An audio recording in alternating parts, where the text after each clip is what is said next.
За бид юу тарин түүнийгээ хураана гэж ярьдаг. Ихэнх тохиолдолд ямар нэгэн буруу юм хийгээгүй гим зэмгийн хүмүүс зовоод байдаг. За энэ ямар учиртай юм болоо?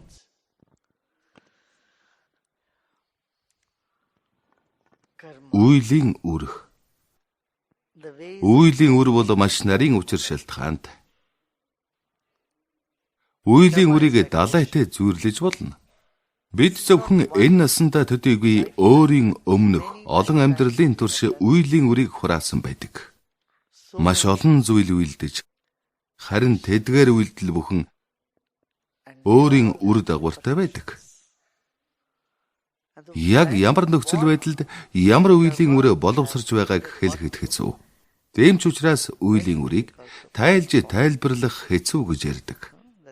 Яагаад гэвэл үйлийн үр гэдэгт зөвхөн нэг амьдралын турш хураасан үйлийн үр гэхээс илүүтэйгээр маш олон амьдралын хугацаанд хийсэн үйлийн үрийн нийлбэр гарч ирдэг.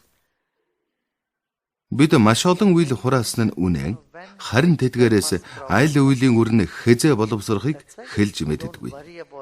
Тийм ч учраас үйлийн үрд анхаарал хандуулснаас альва үйлийг ухамсартайгаар хий гэж хэлээд байгаа юм. Ухамсартайгаар үйлдээ.